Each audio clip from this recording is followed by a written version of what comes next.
ஓம் சாந்தி. ஜனவரி 10, 2026. காலை முரளி பாப்தாதா மதுபன். சாராம்சம்.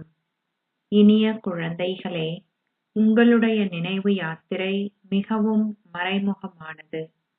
குழந்தைகளாகிய நீங்கள் இப்பொழுது முக்தி தாமத்திற்கான யாத்திரையில் இருக்கின்றீர்கள்.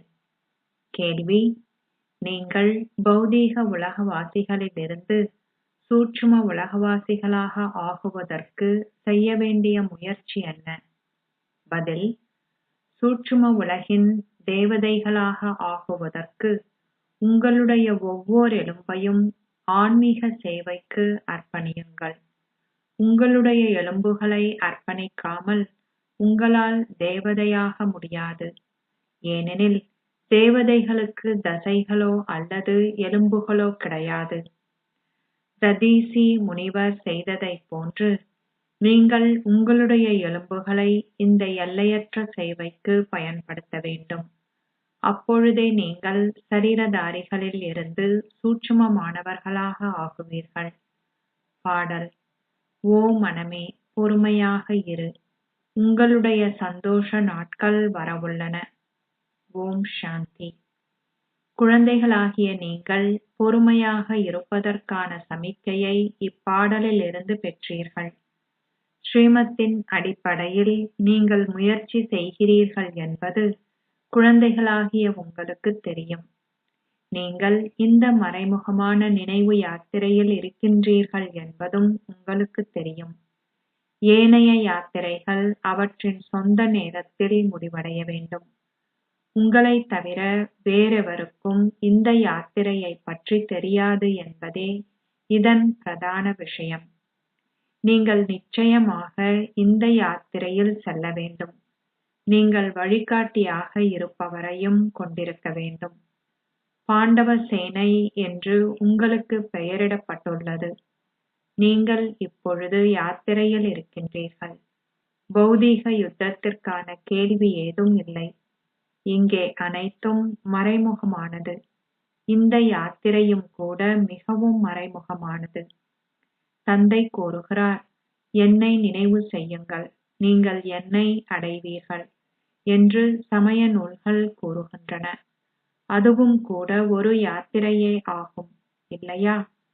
சமய நூல்கள் அனைத்தினதும் சாராம்சத்தை தந்தை உங்களுக்கு விளங்கப்படுத்துகிறார். அவர் இவை அனைத்தையும் நடைமுறையில் செயல்படுத்துகிறார்.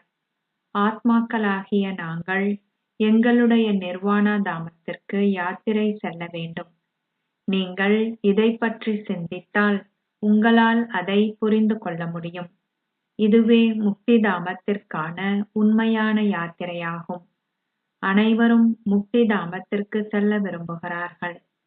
அவர்கள் இந்த யாத்திரையில் செல்வதற்கு யாராவது வந்து முக்தி தாமத்தை காண்பிக்க வேண்டும். எவ்வாறாயினும் தனக்குரிய நேரத்திலேயே தந்தையால் வர முடியும். அது எந்த நேரம் என்பது எவருக்கும் தெரியாது.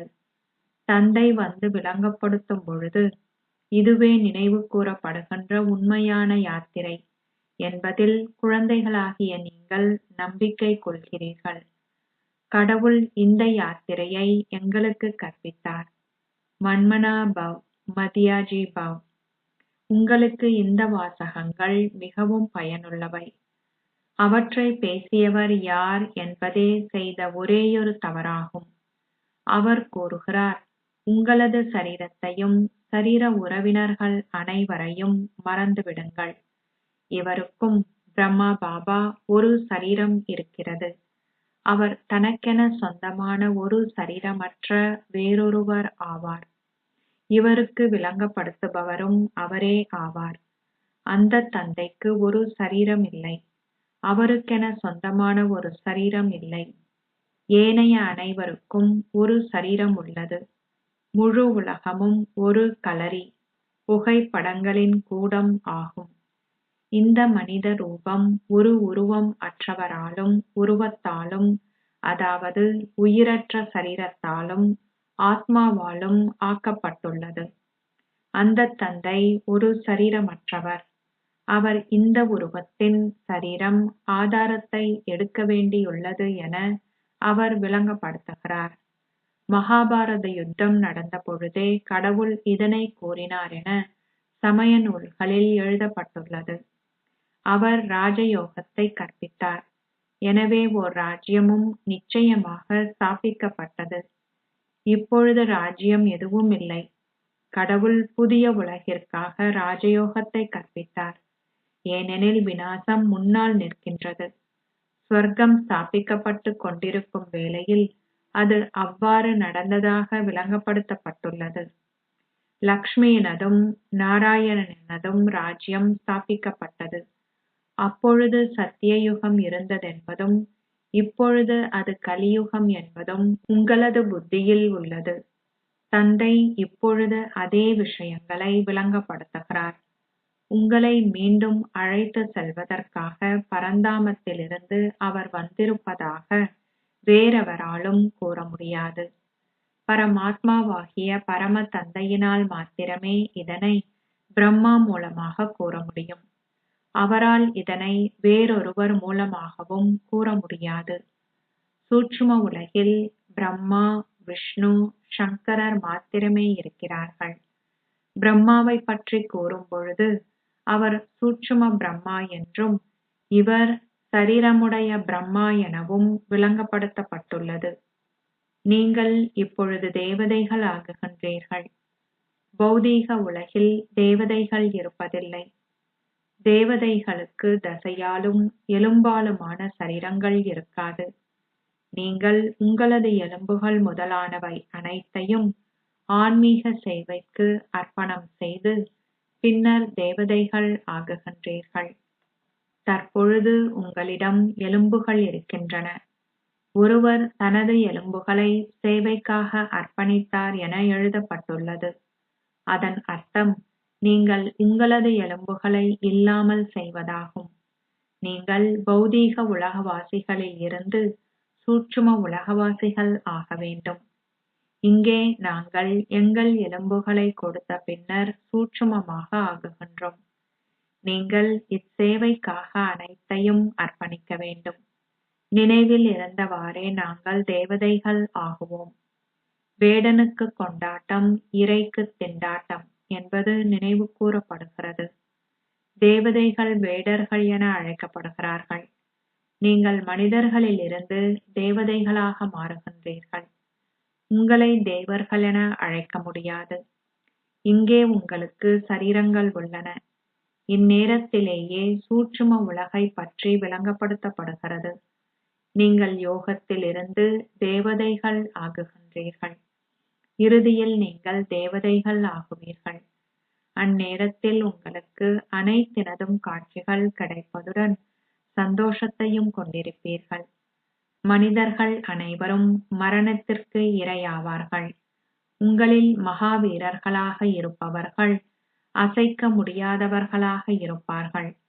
வேறு பல விஷயங்களும் தொடர்ந்தும் இடம்பெறும். விநாசத்தின் காட்சிகள் நடைபெற வேண்டும். அர்ஜுனனுக்கு விநாசத்தின் காட்சி ஒன்று கிடைத்தது. இது ஓர் அர்ஜுனனுக்கான விஷயமல்ல.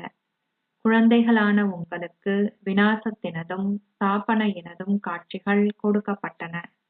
அனைத்திற்கும் முதலில் பாபாவிற்கும் விநாசத்தின் காட்சி ஒன்று கிடைத்தது. அந்நேரத்தில் அவருக்கு இந்த ஞானம் எதுவும் இருக்கவில்லை. அவர் உலகம் அழிக்கப்படுவதை கண்டார். பின்னர் அவருக்கு 4 புஜங்களை கொண்ட உருவத்தின் விஷ்ணு காட்சி கிடைத்தது.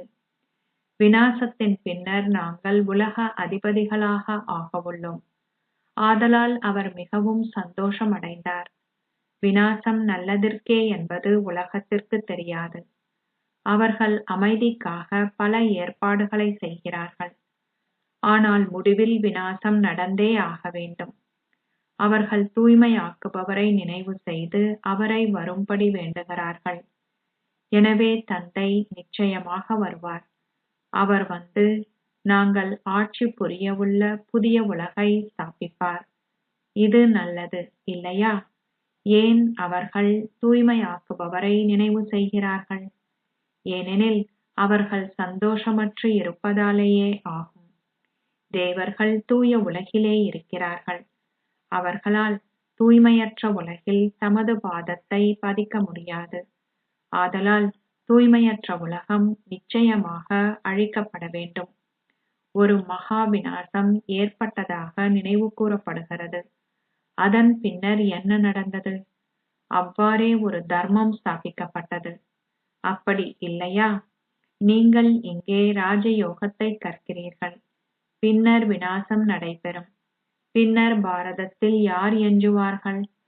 ராஜயோகத்தை கற்று ஞானத்தை கொடுப்பவர்களே எஞ்சுவார்கள். ஏனைய அனைவரும் அழிக்கப்பட வேண்டும். இதனை பற்றி பயப்பட வேண்டிய அவசியமில்லை. மக்கள் தூய்மையாக்குபவரை வரும்படி அழைக்கிறார்கள். எனவே அவர் வரும்பொழுது அவர்கள் சந்தோஷப்பட வேண்டும். தந்தை கூறுகிறார், விக்காரத்தில் ஈடுபடாதீர்கள். இவ்விக்காரங்களை வெல்லுங்கள் அல்லது அவற்றை ஒரு தானமாக கொடுங்கள். அப்பொழுது கிரகணம் அகற்றப்படும். பாரதத்தின் மேலுள்ள கிரகணம் நிச்சயமாக அகற்றப்பட வேண்டும். நீங்கள் அவலட்சணத்திலிருந்து அழகானவர்கள் ஆக வேண்டும். தூய தேவர்கள் சத்திய யுகத்திலேயே வாழ்ந்தார்கள். அவர்கள் நிச்சயமாக இங்கேயே அவ்வாறு ஆகியிருக்க வேண்டும். ஸ்ரீமத்தை பின்பற்றுவதால் நாங்கள் விக்காரம் அற்றவர்கள் ஆகுகின்றோம் என்பது உங்களுக்கு தெரியும். கடவுள் கூறுகின்றார், இது மறைமுகமானது. ஸ்ரீமத்தை பின்பற்றுவதனால் நீங்கள் ஓர் ராஜ்யத்தை பெறுவீர்கள். தந்தை கூறுகிறார், நீங்கள் ஒரு சாதாரண மனிதனிலிருந்து நாராயணனாக மாற வேண்டும். உங்களால் ஒரு வினாடியில் ராஜ்யத்தை பெற முடியும். ஆரம்ப காலத்தில் சில புத்திரிகள் டிரான்ஸில் சென்று 4 முதல் 5 நாட்களுக்கு ஸ்வர்க்கத்தில் இருக்கும் பழக்கம் இருந்தது. சிவபாபா வந்து ஸ்வர்க்கத்தின் காட்சிகளை குழந்தைகளாகிய உங்களுக்கு கொடுத்தார். தேவர்கள் பெரும் மரியாதையுடனும் பெருமையுடனும் வருவது வழக்கம். எனவே இது குழந்தைகளாகிய உங்களது இதயத்தை தொடுகிறது. ஏனெனில் உண்மையில் தந்தையே எங்களுக்கு விளங்கப்படுத்துவதற்காக மறைமுகமான முறையில் வருகிறார். அவர் பிரம்மாவின் சரீரத்தில் வருகிறார். பிரம்மாவினது சரீரமும் இங்கேயே இருக்க வேண்டும். பிரஜாபிதா பிரம்மாவின் மூலமே ஸ்தாபனை இடம்பெறுகிறது. இங்கே வரும் எவரிடமும் நீங்கள் வினவ வேண்டும் என்று பாபா விளங்கப்படுத்தியுள்ளார். நீங்கள் யாரிடம் வந்தீர்கள்? பிரம்மா குமாரிகளிடம். நல்லது. நீங்கள் பிரம்மாவின் பெயரை முன்னர் கேள்விப்பட்டிருக்கிறீர்களா? பிரஜாபிதா பிரம்மா இருக்கிறார் இல்லையா? நாங்கள் அனைவரும் இப்பொழுது அவருக்கு உரியவர்களே. நாங்கள் முன்னரும் நிச்சயமாக அவருக்கு உரியவர்களாகவே இருந்தோம். பிரம்மா மூலம் ஸ்தாபனை நடைபெறுகிறது. எனவே பிராமணர்களும் தேவைப்படுகிறார்கள். பிரம்மா மூலம் தந்தை யாருக்கு விளங்கப்படுத்துகிறார்? அவர் சூத்திரர்களுக்கு விளங்கப்படுத்துவதில்லை. இப்பிராமணர்களே வாய்வழி தோன்றல்களான படைப்புக்கள் ஆவர். சிவபாபா பிரம்மா மூலம் எம்மை தனக்கு உரியவர்களாக ஆக்கிக் கொண்டார். பல பிரம்மா குமாரர்களும் குமாரிகளும் இருக்கின்றனர். பல நிலையங்களும் உள்ளன. அவற்றில் பிரம்மா குமாரிகளே கற்பிக்கிறார்கள். இங்கே நாங்கள் பாட்டனாரின் ஆஸ்தியை பெறுகிறோம். கடவுள் பேசுகிறார், நான் உங்களுக்கு ராஜயோகத்தை கற்பிக்கிறேன். அவர் அசரீரியானவர் என்பதால் அவர் இவரது சரீரத்தை ஆதாரமாக எடுத்து எங்களுக்கு ஞானத்தை கூறுகிறார். அனைவருமே பிரஜாபிதா பிரம்மாவின் குழந்தைகள். நாங்கள் பிரஜாபிதா பிரம்மா குமாரர்களும் குமாரிகளும் ஆவோம். சிவபாபாவே தாதா பாட்டன் ஆவார். அவர் எங்களை தத்து எடுத்துள்ளார். நாங்களே பிரம்மாவின் மூலமாக தாதாவுடன் கற்கிறோம் என்பது உங்களுக்கு தெரியும். இந்த லக்ஷ்மி நாராயணன் இருவருமே ஸ்வர்க்கத்தின் அதிபதிகள். அதி மேலான அசரீரியானவர் மாத்திரமே கடவுள். குழந்தைகளே, நீங்கள் இதனை நன்றாக கிரகிக்க வேண்டும். பக்தி மார்க்கத்தில் உங்களுக்கு 2 தந்தையர்கள் இருக்கிறார்கள் என்பதை அனைத்திற்கும் முதலில் நீங்கள் விளங்கப்படுத்த வேண்டும். ஸ்வர்க்கத்தில் உங்களுக்கு ஒரு தந்தையே இருக்கிறார். பரலோக தந்தையிடமிருந்து ராஜ்யத்தை பெற்ற பின் நீங்கள் ஏன் அவரை நினைவு செய்ய வேண்டும்? நீங்கள் அங்கே அவரை நினைவு செய்யும் வகையில் எவ்வித துன்பமும் இருப்பதில்லை. ஓ துன்பத்தை நீக்குபவரே, சந்தோஷத்தை அருள்பவரே என்று பாடப்பட்டுள்ளது. இது இக்காலத்தையே குறிக்கின்றது. நடந்து முடிந்தவை பின்னர் நினைவு கூறப்படுகின்றன. புகழ் ஒரேயொருவருக்கே. அந்த தந்தை ஒருவரே வந்து தூய்மையற்றவர்களை தூய்மையாக்குகிறார். மனிதர்கள் இதனை புரிந்து கொள்வதில்லை. அவர்கள் கடந்தவற்றை பற்றிய கதையை எழுதிக் கொண்டிருக்கிறார்கள். தந்தை உண்மையிலேயே உங்களுக்கு ராஜயோகத்தை கற்பித்தார் என்பதையும் அதன் மூலமாக நீங்கள் அந்த ராஜ்யத்தை பெற்றீர்கள் என்பதையும் நீங்கள் இப்பொழுது புரிந்து கொள்கிறீர்கள். நீங்கள் 84 பிறவிகளுக்கான சக்கரத்தில் சுற்றி வந்து இப்பொழுது மீண்டும் ஒருமுறை கற்கிறீர்கள்.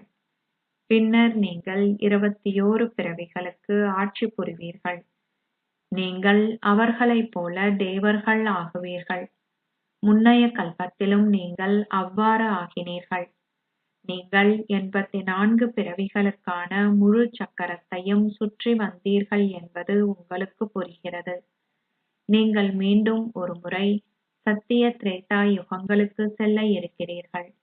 இதனாலேயே தந்தை வினவுகிறார், இதற்கு முன்னர் நாங்கள் எத்தனை தடவைகள் சந்தித்திருக்கிறோம்? இது நடைமுறை ரீதியான விஷயம் இல்லையா? புதியவர்கள் இதனை செவிமடுக்கும் பொழுது நிச்சயமாக 84 பிறவிகளை கொண்ட ஒரு சக்கரம் உள்ளது என அவர்களால் புரிந்து கொள்ள முடியும். ஆரம்பத்தில் வருபவர்களுக்கே இச்சக்கரம் முழு சக்கரமாக இருக்கும். அனைத்துமே புத்தியினாலேயே கணிக்கப்பட வேண்டும். பாபா, நான் இதே கட்டத்திலே இதே ஆடையை அணிந்தவாறே உங்களை பல தடவைகள் சந்தித்துள்ளேன். தொடர்ந்தும் உங்களை சந்திப்பேன். நீங்கள் தொடர்ந்தும் தூய்மையானவர்களிலிருந்து தூய்மையற்றவர்களாகவும் தூய்மையற்றவர்களிலிருந்து தூய்மையானவர்களாகவும் ஆகினீர்கள். எதுவும் சதா புதியதாக இருப்பதென்பது அசாத்தியமானது. அனைத்தும் நிச்சயமாக பழையதாகும். அனைத்துமே சத்தோ ரஜோ தமோ நிலைகளுக்கூடாக செல்ல வேண்டும். புது உலகம் வருகின்றது என்பதை குழந்தைகளான நீங்கள் இப்பொழுது புரிந்து கொள்கிறீர்கள். அது ஸ்வர்க்கமென அழைக்கப்படுகின்றது. இது நரகம். அதுவே தூய உலகம். பலர் அழைக்கின்றனர், ஓ தூய்மையாக்குபவரே, வந்து எங்களை தூய்மையாக்குங்கள். அவர்களது துன்பம் அதிகரிப்பதால் அவர்கள் அழைக்கிறார்கள். எவ்வாறாயினும் அவர்கள் பூஜிக்க தகுதி வாய்ந்தவர்களாக இருந்து பின்னர் பூஜிப்பவர்களாக ஆகிவிட்டார்கள் என்பதை அவர்கள் புரிந்து கொள்ள மாட்டார்கள். நாங்கள் துவாபர யுகத்தில் பூஜிப்பவர்கள் ஆகினோம்.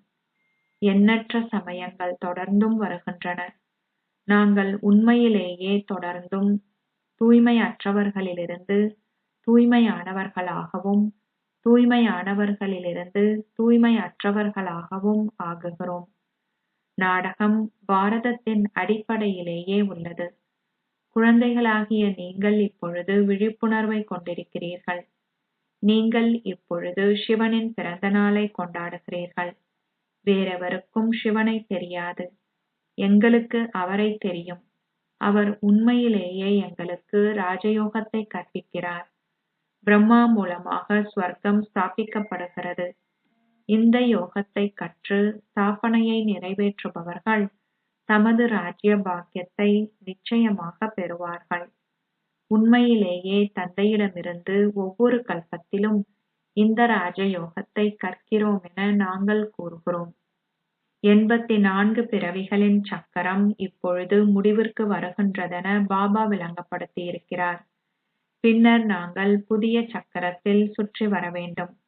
நீங்கள் இந்த சக்கரத்தை புரிந்து கொள்ள வேண்டும்.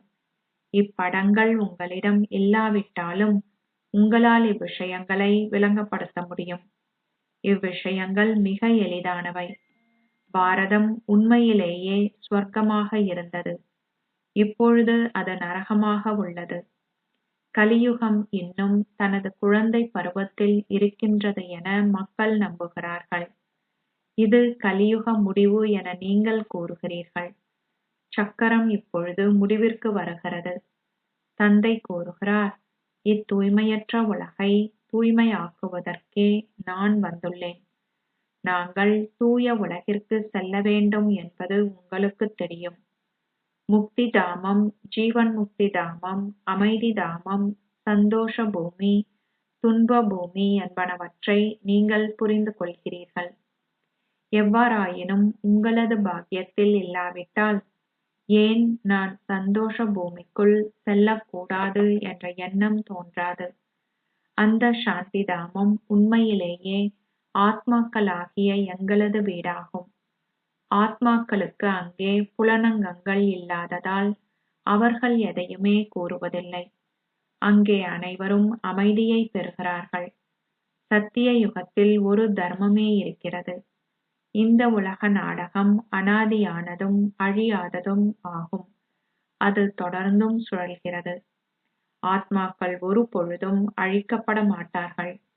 நீங்கள் அனைவரும் ஒரு குறுகிய காலத்திற்கு சாந்தி தாமத்தில் வசிக்க வேண்டும். இது புரிந்து கொள்ளப்பட வேண்டிய விஷயம். கலியுகம் துன்ப பூமியாகும். எண்ணற்ற சமயங்கள் இருப்பதால் பெருமளவு குழப்பம் இருக்கிறது. அது முழுமையான துன்ப பூமியாக இருக்கும் பொழுது தந்தை வருகிறார். துன்ப பூமிக்கு பின்னர் சந்தோஷத்தால் நிரம்பிய பூமி இருக்கிறது. நாங்கள் சாந்தி தாமத்திலிருந்து சந்தோஷ தாமத்திற்குள் பிரவேசிக்கின்றோம். அது பின்னர் துன்ப பூமி ஆகுகின்றது. அவர்கள் சத்திய யுகத்தில் முற்றிலும் விக்காரம் அற்றவர்களாகவும், ஆனால் இங்கே அவர்கள் முற்றிலும் விக்காரம் நிறைந்தவர்களாகவும் இருக்கிறார்கள். இது விளங்கப்படுத்துவதற்கு மிகவும் இலகுவானது. உங்களுக்கு துணிவு தேவைப்படுகிறது. நீங்கள் எங்கும் சென்று அவர்களுக்கு விளங்கப்படுத்த வேண்டும். அனுமான் ஆன்மீக கூட்டங்களிற்கு சென்று பின்னால் பாதணிகளின் மத்தியிலேயே இருப்பார் என எழுதப்பட்டுள்ளது. தைரியமான போர் வீரர்கள் எங்கேயும் சென்று மற்றவர்கள் கூறுவதை சாதுரியமாக செவிமடுப்பார்கள். உங்களுடைய ஆடையை மாற்றி உங்களால் மற்றவர்களுக்கு நன்மை அளிப்பதற்காக எங்கேயும் செல்ல முடியும். பாபாவும் ஒரு மறைமுகமான விதத்தில் உங்களுக்கு நன்மை அளிக்கிறார். ஆலயங்கள் முதலானவற்றிலிருந்து உங்களுக்கு அழைப்பு கிடைக்கும் பொழுது நீங்கள் அங்கே சென்று அவர்களுக்கு விளங்கப்படுத்த வேண்டும். நாளுக்கு நாள் நீங்கள் புத்திசாலிகளாக ஆகுகின்றீர்கள். நீங்கள் அனைவருக்கும் தந்தையின் அறிமுகத்தை கொடுக்க வேண்டும். நீங்கள் இதற்கு முயற்சிக்க வேண்டும். சந்நியாசிகளும் அரசர்களும் இறுதியில் வந்தார்கள் என நினைவு கூறப்படுகிறது. ஜனக மன்னன் ஜீவன் முக்தியை ஒரு வினாடியில் பெற்றார். அவர் பின்னர் திரேதா யுகத்தில் அனுஜனகன், எதிர்கால ஜனகன் ஆகுபவர் ஆகுகிறார்.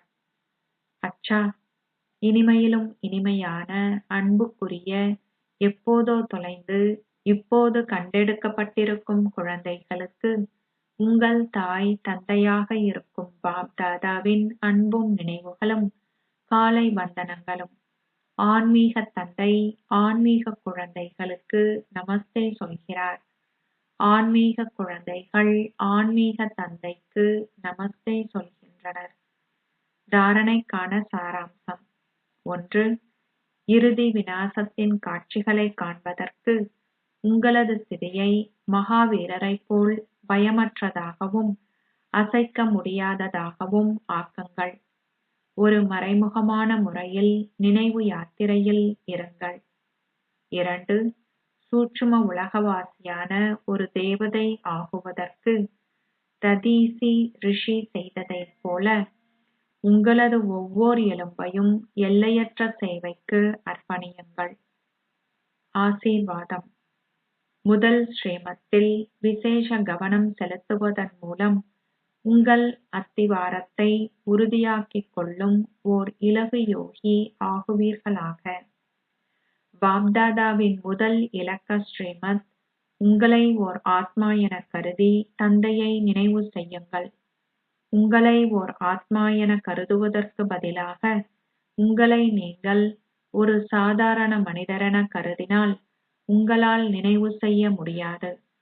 இரு பொருட்களை இணைக்க வேண்டுமாயின் அவை இரண்டும் ஒரே மாதிரியானதாக ஆக்கப்படுகின்றன. அவ்வாறே உங்களை ஆத்மா என கருதியவாறு நினைவு செய்யும்போது உங்கள் நினைவு இலகுவாகின்றது. இந்த ஸ்ரீமத்தே பிரதான அத்திவாரம். இவ்விஷயத்தில் நீங்கள் மீண்டும் மீண்டும் கவனம் செலுத்தினால் நீங்கள் இலகு யோகி ஆகுவீர்கள். ஸ்லோகம்: உங்கள் கர்மாவே ஆத்மாவான உங்கள் தரிசனத்தை காட்டும் கண்ணாடியாகும். ஆகையால் உங்கள் செயல்களினால் உங்கள் சக்தி வடிவத்தை வெளிப்படுத்துங்கள். அவ்யக்த சமிக்கை. இந்த அவ்யக்த மாதத்தில் பந்தனத்திலிருந்து விடுபட்டிருந்து ஜீவன் முக்தி ஸ்திதியை அனுபவம் செய்யுங்கள்.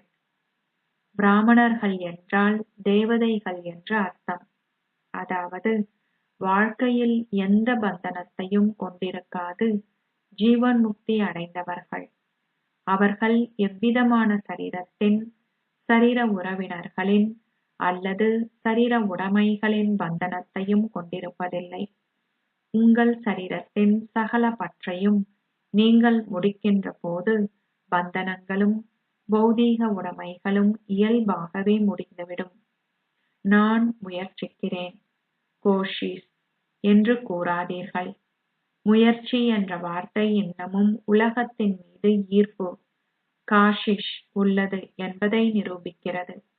ஆகையால் முயற்சி என்ற வார்த்தையை முடித்து சரீர உணர்வை கைவிடுங்கள். ஓம் சாந்தி.